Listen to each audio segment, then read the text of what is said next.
నమస్తే అండి. అందరూ ఎలా ఉన్నారు? బాగున్నారా? నేనైతే చాలా చాలా బాగున్నాను.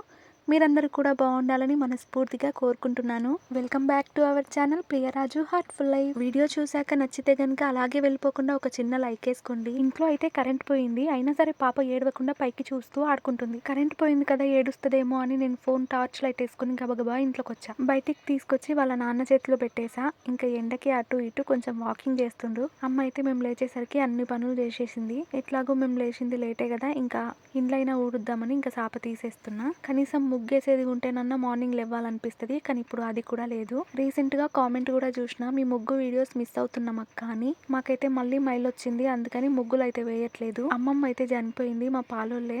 మా అమ్మయ్య వాళ్ళ అమ్మ అయితే చనిపోయారు, అందుకని మైలో ఉందన్నమాట. అందుకే ముగ్గేసుకోవట్లేదు. బాగున్నారా? నేను టీవీ చూద్దా. Bye bye. ఈ రోజు అయితే కొంచెం బయటికి వెళ్ళేది ఉంది, కొంచెం పని ఉంది. ఆ పని మీద బయటికి వెళ్ళాలి. ఇదైతే ప్రతి ఒక్క మిడిల్ క్లాస్ వాళ్ళకి బాగా ఉపయోగపడుతుంది అనుకుంటున్నాను. ఎప్పుడైనా సరే ఈరోజు వెళ్తున్నామంటే ఈరోజే ఒక గంట ముందు చెప్పేటోడు ఇట్లా పోవాలి, రెడీ అవ్వండి అని. కానీ మేము ఎలాగూ లేట్ చేస్తామని తెలిసి ఒక రోజు ముందే చెప్పిండు 9:30 వరకు ఖచ్చితంగా పోవాలని. తొందర చెప్పినాక కూడా లేట్ చేస్తే బాగుండదు కదా, అందుకే కొంచెం ఫాస్ట్గా రెడీ అయిపోయినాం ఈరోజు. వాళ్ళు రెడీ అవ్వాలంటే తొందరగానే అయిపోద్ది, కానీ మనం రెడీ అవ్వాలంటే మనం రెడీ అవ్వాలి, పాపను రెడీ చేసుకోవాలి, ఇంట్లో పనులు చేసుకోవాలి. కొంచెం టైం టేకింగ్ ప్రాసెస్ కదా, లేట్ అవుతుంది. మా చిన్నోడు రోజు రోజుకి అపరిచితుని లెక్క ప్రవర్తిస్తున్నాడు. నైట్ టైం ఏమో నేను పోతా డాడీ, స్కూల్కి పోతా డాడీ అంటాడు. ఉదయం ఏమో నేను పోనని ఏడుస్తాడు. పాపకి వెయిట్ చూపించేది ఉండే, అందుకోసమని మేము అంగన్వాడికి అయితే వెళ్ళినాము. ఒక్కసారి వాడిని కూడా వదిలేసి వద్దామని వాడిని కూడా తీసుకొని పోయినాం. మేమైతే లోపలికి పోయి కూర్చున్నాం, కానీ వాడు కనీసం అడుగు కూడా పెడతలే లోపలికి. ఆ టైంలో నాకైతే మర్యాద రమ్మన్న సినిమా గుర్తొచ్చిందబ్బా. సునీల్ గారు ఇంటి బయట అడుగు పెట్టకుండా ఎట్లుంటాడో, మా వాడు అంగన్వాడీలో అడుగు పెట్టకుండా అట్లా బయట నిలుస్తున్నాడు. మా ఆయనకి ఒక కండిషన్ పెట్టిన, నేను తొందరగా రెడీ అవ్వాలంటే పాపను కాసేపు ఎత్తుకోవాలని. మామూలుగా అయితే కోళ్ళు ఉన్నప్పుడు ఆయనకి అస్సలు వీలుండదు, ఎప్పుడు కోళ్ళపారం దగ్గరనే ఉంటాడు. కనీసం ఇట్లా కోళ్ళు అయినప్పుడైనా పాపను ఆడిపించుకుంటే బాగుంటుంది. జర్రసేపు ఎత్తుకోమని చెప్పిన, ఇక టీవీలో మా నాయన అనే సాంగ్ పెట్టుకొని మురిసిపోతుర్రబ్బా. నేనైతే ఎప్పుడు పిల్లలతోనే ఉంటాను కదా, ఆయన టైం దొరికినప్పుడు ఇట్లా పిల్లలతోనే ఆడుకుంటుంటే చూడనికే బలం ముచ్చటేస్తుందబ్బా.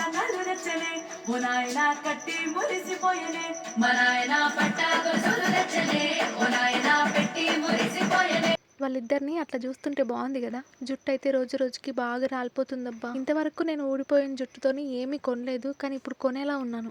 జుట్టు వేపించుకుంటున్నా కానీ పాప అయితే ఒకటే నుసులుతుంది, ఒకటే ఏడుస్తుంది, డ్యాన్సులు వేయాల్సి వస్తుంది. నేను కొన్నిసార్లు ఏంటో కానీ పిల్లలు ఏం పని లేనప్పుడేమో మంచిగా వండుకుంటారు, మంచిగా ఆడుకుంటారు, పనున్నప్పుడు మాత్రం బాగా సతాయిస్తుంటారు. మా బుడ్డది కూడా అంతే. కొన్నిసార్లు లిప్స్కి ఎప్పుడైనా లిప్స్టిక్ పెట్టుకోవాలి అనుకున్నప్పుడు కొద్దిగా లిప్ బామ్ అప్లై చేసుకొని ఆ తర్వాత దాని మీద లిప్స్టిక్ కానీ లేకుంటే పింక్ కలర్ లిప్ బామ్ కానీ పెట్టుకున్నాం అనుకోండి, న్యాచురల్గా కనిపిస్తుంది. నాతో అయితే హిమాలయ లిప్ బామ్ ఉంది, అది బాగుంటుంది.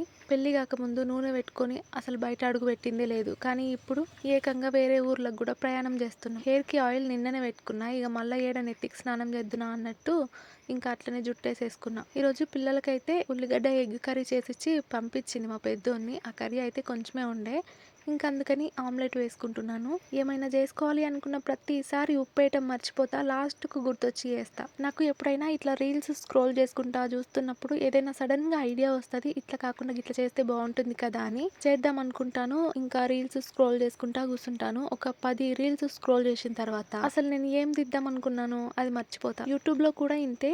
ఆ వీడియో పెట్టేటప్పుడు దీనికి టైటిల్ పెడదాం బాగుంటుంది అనుకుంటాను, కానీ నేను వీడియో అప్లోడ్ చేసి టైటిల్ రాసే టైంకి అది మర్చిపోతాను. అందుకే ఒక్కొక్కసారి ఏం చేస్తానంటే, నాకు ఏదైనా టైటిల్ గుర్తొచ్చింది అనుకోండి, వెంటనే వాట్సాప్లో మనకు మెసేజ్ చేసుకునే ఆప్షన్ ఉంటుంది కదా, అందులో రాసేసుకుంటాను. రోజు రోజుకి గజనీలా అయిపోతున్నాను అండి. నేను చెప్పులు వేసుకొని ఉంటా, పోదాం.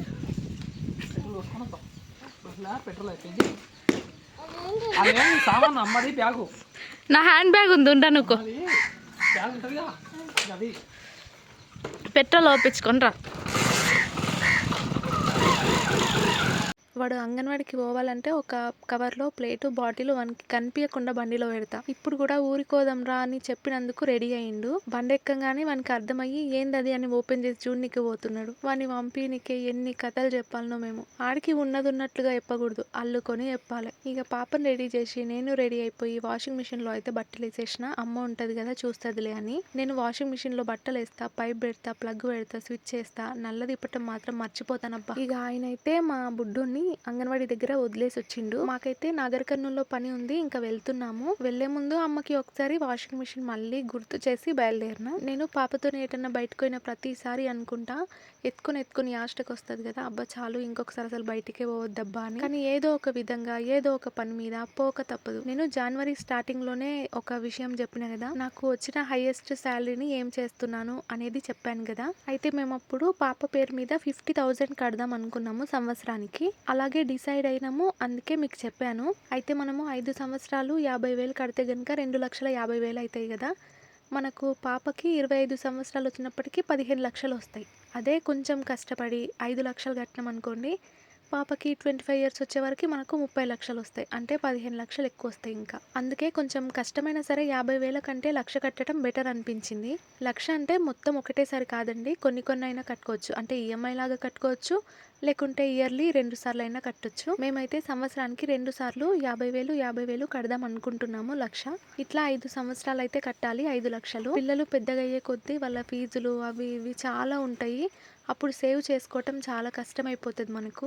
అదేదో పిల్లలు చిన్నగా ఉన్నప్పుడే సేవింగ్స్ చేసుకుంటే బెటర్ అనుకుంటున్నాము. ఇప్పుడు వీళ్ళకు అంత ఖర్చులు ఉండవు కాబట్టి మనీ ఇప్పుడు సేవ్ చేసుకోవటమే బెటర్ అనుకుంటున్నా. మన ఒంట్లో ఓపిక ఉన్నప్పుడే వాళ్ళ కోసం కష్టపడాలి. ఇంకా ముందు ఇంకా వీక్ అయిపోతుంటాం కదా, అప్పటికంటే ఇప్పుడే చాలా బెటర్. పాపకి ఇప్పుడు 0 ఇయర్స్ కాబట్టి మనకి 25 ఇయర్స్కి 30 lakhs వస్తాయి. ఒకవేళ మా బాబుల పేర్లు కడదాం అనుకుంటే కొంచెం తక్కువ వస్తాయి. ఎందుకంటే ఒకరికి 3 ఇయర్స్ ఒకరికి 5 ఇయర్స్ కదా. అంటే మనకు ఇయర్స్ని బట్టి 25 ఇయర్స్ వరకు మనీ ఎంత అవుతుంది అనేది తెలుస్తుంది అనమాట. మీకు ఎవరికైనా ఇంట్రెస్ట్ ఉండి మీ పిల్లల పేర్లు కట్టాలి అనుకుంటే కనుక నాకు ఇన్స్టాగ్రామ్లో మెసేజ్ చేయండి, నేను క్లియర్గా చెప్తాను. మేమైతే ప్రస్తుతానికి 50,000 అయితే కట్టినాము. ఇంకో 6 నెలల తర్వాత 50,000 అయితే కట్టాలి. పిల్లల ఫ్యూచర్ కోసం ఇప్పటి నుంచే కష్టపడాలి. రాను రోజులు ఇంకెలా ఉంటాయో తెలీదు. ఇప్పటికే ప్రతి ఒక్కటి మిడిల్ క్లాస్ వాళ్ళు అందుకోనంత ఎత్తుకు ఎదిగిపోతున్నాయి. ఇప్పటి నుంచే కొంచెం తొందరపడి వాళ్ళ కోసం ఆలోచించడం మంచిది.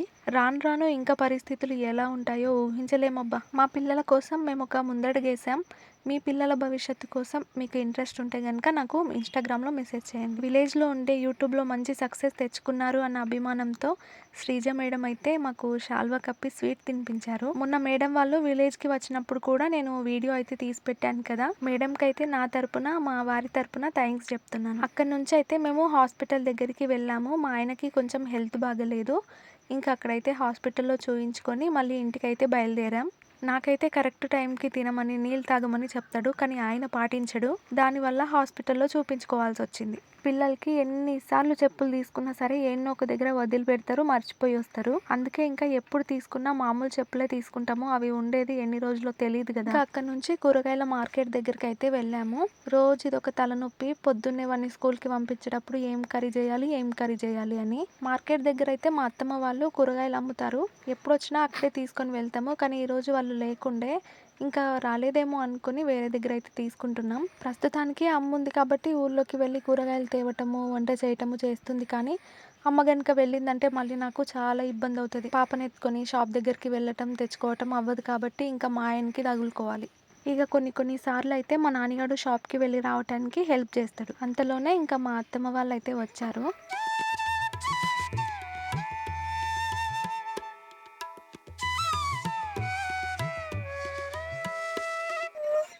పనుందమ్మా, పనుందే, మళ్ళొసా బుడ్డ తల్లి, పనుందమ్మా. సౌండ్ చిన్నట్టుగా. ఇక మొత్తానికి ఇంటికైతే వచ్చేసినాము. పనుందమ్మ పడుకో అంటే మా బుడ్డ తల్లి ఏడుస్తుంది. ఇక తనని కాసేపు అటు ఇటు ఆడుకుంటుంటే ఇంకా బయటకు వచ్చా. మేడం అయితే స్వీట్ తెచ్చారని చెప్పాను కదా, ఇంకా వాటితో పాటు బిస్కెట్స్ కూడా తెచ్చినట్టున్నారు పిల్లలకి. నేను ఒక స్వీట్ పిచ్చిదాన్ని, తినొద్దు అనుకుంటాను, కానీ తింటాను. మనం లావుగా ఉన్నాం, పొట్ట తగ్గాలి అనుకుంటున్నప్పుడు ఈ స్వీట్స్ ని కూడా దూరంగా పెట్టాలి, అదే మంచిది. ఒకే ఒక్కటి తిందాం అనుకొని ఇంకా ఒక్కటి తీసుకున్నాను. ఆ ఒక్క దానిలో కూడా సగం అయితే నేను తింటా, సగం అయితే మా ఆయనకి ఇచ్చేస్తా. ఇప్పటి నుంచి నేను ఏం తినాలనుకున్నా సరే దాంట్లో సగం కాదు, పెద్ద సగం మా ఆయనకి ఇవ్వాలి, చిన్న సగం నేను తినాలి. అప్పుడు మా ఆయన లావు అవుతాడు, ఆయన ముందు నేను బక్కగా అవుతా. ఇప్పుడే గిట్లా అనుకున్నా కదా, అయితే ఆయనకు మొత్తం ఇద్దామని పోయి ఇచ్చిన. ఆయన మాత్రం మొత్తం తీసుకోకుండా కొంచెం ఏంపుకొని తీసుకున్నాడు. ఇక కూరగాయలు అయితే తీసుకొచ్చిన కదా అవైతే సర్దుతున్నా. 2:30 అయ్యింది అనుకుంటా. మా చిన్నోడైతే అంగన్వాడీ నుంచి వచ్చేసిండు. ఈ రోజు తొందరగా ఇడిచిపెట్టిరు, లేకుంటే ఈడే ఏడ్చింటికి వచ్చిండో మరి. రోజు వాళ్ళ అన్న అడుగుతాడు అంగన్వాడికి వెళ్ళి నాకు గుడ్డు తీసుకురా గుండు అని. వీడు సరే నాని తెత్తా నాని అంటాడు. కానీ అంగన్వాడికి వెళ్ళి గుడ్డు తెచ్చుకొని వాడు రాకముందే వీడు తినేస్తాడు. నేను ఫ్రిడ్జ్ లో సర్దుకోవడానికి బాక్సులు తీసుకున్నా కదా, అందులో అయితే అన్ని పట్టవన్నమాట. అందుకే రెండు బాక్సులలో నింపుకోవాల్సి వస్తుంది. ఇంకా కొన్నిటికైతే క్యాబ్ పెట్టడానికి వస్తలేదు, ఇంకా క్యాబ్ పెడతలేదు. కూరగాయలు తెచ్చినాక అప్పుడే సర్దుతే కనుక ఒక పని అయిపోతుంది. మళ్ళీ సర్దుతాంలే ఓపిక లేదు అనుకున్నాను అనుకోండి, ఇంకా నేను దాన్ని వదిలిపెడతా. కూరగాయలు వాడిపోవడో మెత్తబడిపోవడో ఏదో ఒకటి అయ్యి తిట్లు తినేదాకా అట్లే ఉంచుతా. అందుకే ఎప్పటికప్పుడు సర్దేసుకోవటం మంచిది. బెండకాయని చూస్తేనే రక్తం మరుగుద్దబ్బా, అయినా కూడా బెండకాయ తీసుకున్నా. బెండకాయ తింటే మ్యాస్ వస్తుంది, తెలివి ఎక్కువ అవుతుంది అంటారు, నిజమా? క్యారెట్ ఎందుకో అప్పట్లాగా సన్నగా కాకుండా ఇప్పుడు చాలా లావుగా వస్తున్నాయి. ఇవన్నీ సర్దుకునే వరకు నాకు ఇంకో అర్ధగంట పట్టుద్ది. ఇక మిరపకాయలు అయితే తొడిమేలు తీస్తున్నా. ఇంతవరకు మేము మిరపొడి కొట్టించుకునే లేదు, మిరపకాయలు తెచ్చిందే లేదు. ప్యాకెట్ కారం పొడి అయితే తీసుకొచ్చిండు, డబ్బా నిండా అయింది. ఇంకా అందుకే మళ్ళీ డీల్ అయిపోయింది ఆ పని. మా అమ్మ ఉన్నప్పుడే మిరపకాయలు తెస్తే తొడిమేలు తీపించుకుంటుంటే అనుకున్నా, కానీ వీలయ్యేటట్టు లేదు. కొద్దిగా చిన్నగా ఉన్న మిరపకాయలు మాత్రం తొడిమేలు తీయకుండా అట్లనే పక్కకు పెట్టేసిన. మా సైడ్ అయితే మిరపకాయలు 200-250 అంటున్నారు. మీ సైడ్ ఎట్లుంది? మిరపకాయలు తొడిమేలు తీయనికే ఇంకా నేను పాపతోని ఎన్ని తిప్పలు పడాలనో ఏమో. మిరపకాయలు పోయినసారి చాలా మందికి లాస్ వచ్చిందంట, అట్లని ఈసారి ఎవరు ఎక్కువ వేయలేదంట. అందుకే రేట్ ఎక్కువ అయిపోయింది. ఏదైనా సరే తక్కువ ఉందంటే రేట్ ఎక్కువైపోతుంది. ఇంకా ఎన్ని డబ్బాలు కొన్నా ఏం కొన్నా ఇక కవర్లో పెట్టక కొన్ని తప్పదు. చిక్కుడుకాయ కాకరకాయ అవైతే ఇంకా కవర్లో పెట్టేశాను.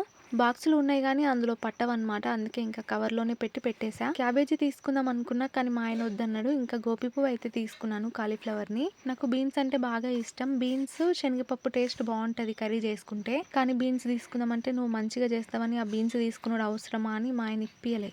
ఇక ఎట్లో గట్లా అన్ని వేడి చేసుకుంటా మొత్తం ఫ్రిడ్జ్ లో అయితే సర్దేసుకున్నాను. కొన్ని టమాటాలు అయితే మా ఇంటి బయట చెట్లు చూపించిన కదా వాటికి పెరిగినాయి. ఇంకొన్నేమో మా అత్తమ్మ పెట్టింది, పొలం దగ్గర నాటారంట. ఇంకా ఈ ఫ్రిడ్జ్ లోనే ఒకటి ఉంది, ఏంటంటే చేపలకైతే నేను నైట్ మసాలా పట్టించి పెట్టాను మార్నింగ్ చేసుకుందామని. కానీ ఉదయం ఏమో అటు వెళ్లాల్సి వచ్చింది. ఇంకా ఇప్పుడన్నా చేసుకుందామని బయటికి తీసిన. మా బుడ్డదేమో బోర్ల పట్టడానికి ట్రై చేస్తుంది, పక్కకు మలుతుంది కానీ చేతి తీయటానికి రాదు, హెడ్ వెయిట్ లేపటానికి రాదు కదా, ఇంకా ఏడుస్తుంది అనమాట పడటానికి రాక. నైట్ అయితే మసాలాలు అందించిన తర్వాత మా ఆయన వేసేయమంటే ఒక 2 వేసి ఇచ్చిన. ఇంకా మొత్తం ఫ్రిడ్జ్ లో అట్లనే పెట్టేసిన. ఉదయం నాకు వేసుకోవాలనిపించింది కానీ టైం లేకుండే. ఇవి కొంచెం పెద్ద చేపలు లెక్కున్నాయి, అందుకే వీటిలైతే ముళ్ళు చాలా తక్కువ ఉన్నాయి. కానీ వీటిని ఎంతసేపు వేయించినా సరే ఒట్టిగా గానే కావు. ఇంకా సన్నగా కట్ చేయాలేమో వీటిని. ఒట్టిగా ఏంపుకుంటే ముండ్లను కూడా నవ్వులుకొని తింటారంట, కానీ ఎన్నిసార్లు ట్రై చేసినా ఒట్టిగా కావు. ఇవి నేను తినుడే పెద్ద టాస్క్, అంటే ఇక పిల్లలకి తినిపించుడు ఇంకా పెద్ద టాస్క్. నాకే అప్పుడప్పుడు తింటుంటే ముండ్లు వస్తుంటాయి, జాగ్రత్తగా తింటుంటా. ఇక పిల్లలకి పెట్టాలంటే వాటిని గంట సేపు ఒత్తి చూసి పెట్టాలి. టేస్ట్ అయితే బాగున్నాయి, కాకపోతే ఇంకా ఒట్టిగా కాలిస్తే ఇంకా బాగుండేదేమో. నెక్స్ట్ టైం సన్నగా కట్ చేయించి ఒట్టిగా కాల్చడానికి ట్రై చేస్తా. చేప ముక్కలు ఉన్నాయంటే గనుక ఖచ్చితంగా ఉల్లిగడ్డ ఉండాల్సిందే, లేదంటే నాకు అస్సలు తినబుద్ధి కాదు. నాలాగా చేపలు ఇష్టం ఉన్నప్పటికీ తిననికే బరువైన వాళ్ళు ఉన్నారా? ముండ్లు తీసుకోవాలంటే బరువే కదా. ఈ రోజు అయితే నేను హ్యాపీ, ఎందుకంటే పిల్లల కోసం కొంచెం ధైర్యం చేసి పాలసీ కడుతున్నందుకు. అది వాళ్ళకి ఫ్యూచర్ లో ఉపయోగపడుతుందని అనుకుంటున్నా. చేపలు తింటారా? వచ్చేయండి మా ఇంటికి. అయినా మా చేపలు మీరేం తింటారులే.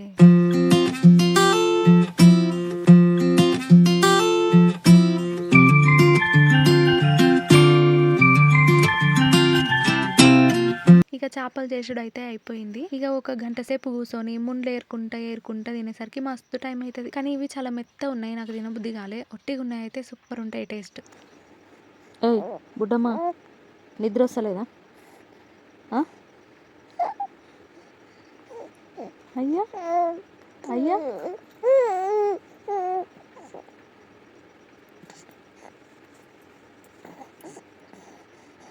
బుడ్డమ్మ.